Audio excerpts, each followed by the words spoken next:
Assalamualaikum warahmatullahi wabarakatuh. Kali ini saya akan menceritakan pengalaman saya saat saya menjadi salah seorang kru film. Saat itu saya menjadi salah satu kru film untuk salah satu instansi di Kota Padang. Kami melakukan proses syuting di daerah sekitar Rumah Sakit Yosudarso, tepatnya di salah satu kontrakan di sana. Kontrakan tersebut memiliki 2 lantai 1 dan lantai 2. Seperti biasa kami menyiapkan beberapa peralatan yang ada di beberapa koper. Biasanya kami mengangkat satu koper itu berdua karena tidak sanggup mengangkutnya satu orang. Saat saya dan teman saya, maksudnya asisten sutradara, memasuki rumah tersebut, kami mengucapkan salam. Saat kami mengucapkan salam, ternyata ada yang menyahut, padahal rumah tersebut kosong. Di situ kami bingung, tapi kami tidak terlalu menggubrisnya. Lalu kami langsung masuk, naik ke lantai 2 karena lokasi syutingnya di lantai 2. Setelah beberapa saat kami melakukan syuting, saya merasakan ada yang aneh karena saya mendengar beberapa suara. Saya carilah suara tersebut dan saya tidak menemukan apapun. Setelah itu kami melanjutkan proses syuting seperti biasa. Untuk menghilangkan kantuk, teman-teman melakukan percakapan-percakapan ringan. Saat itu kami melakukan proses syuting mulai dari jam 7 malam, karena siangnya kami melakukan syuting di lokasi lain. Beberapa saat kemudian syuting dilakukan dengan lancar. Karena saya merasa ngantuk, saya cobalah untuk pergi ke bawah ke dalam mobil untuk istirahat sebentar. Tak lama beberapa saat setelah saya masuk ke dalam mobil, karena takut, satu koper besar yang biasanya kami angkut 2 orang mampu diangkut oleh 1 orang. Setelah sampai di bawah, saya bingung. Saya tak coba tanyalah ke teman saya, ada apa? Saya bilang begitu. Setelah saya tanya, teman saya menguraikan, kami melihat salah satu yang janggal, katanya. Ada hal yang janggal, katanya. Lalu saya tanya, ada apa?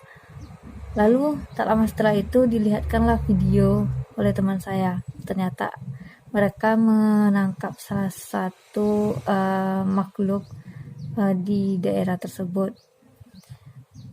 Makhluknya kalau menurut saya agak mirip dengan sosok Falak di film The Conjuring. Setelah mereka menceritakan apa yang terjadi, lalu saya cobalah berkomunikasi dengan asisten sutradara yang awalnya bersama saya saat baru masuk. Saya ceritakanlah, loh kok kebetulan ya saat kita baru masuk tadi ada yang menjawab salam padahal rumah ini kosong. Tahu-tahu sekarang saat saya ke bawah dia malah muncul gitu. Padahal saya sudah mencari dari tak lama setelah kami memulai proses syuting gitu. Setelah itu tak lama kemudian ada salah seorang pemain atau aktor dari film kami yang mengatakan sebenarnya dia sudah melihat beberapa saat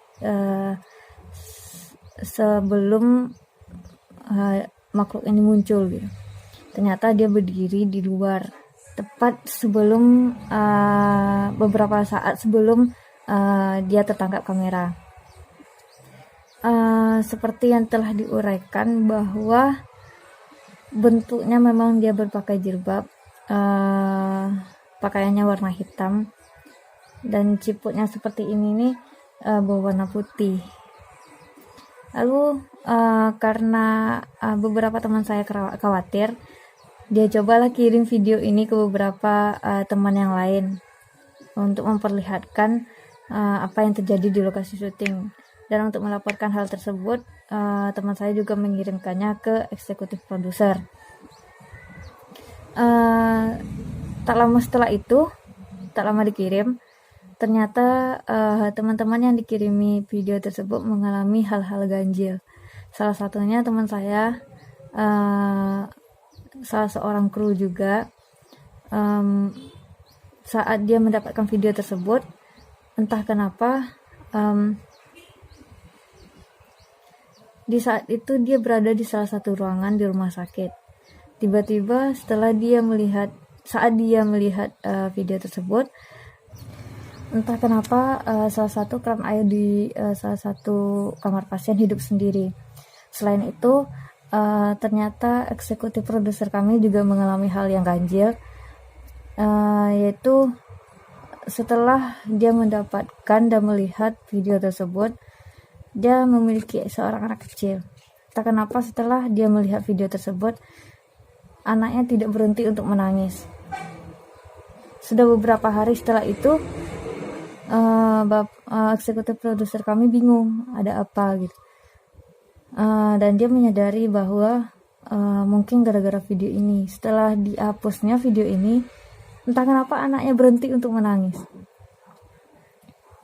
Setelah itu,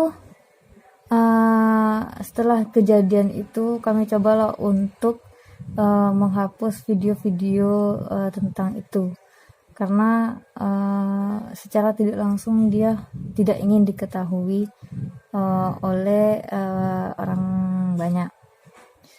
Tapi saya penasaran kenapa dia muncul saat kami melakukan proses syuting tersebut. Saya coba tanya ke teman saya yang berada di ruangan tempat kami syuting.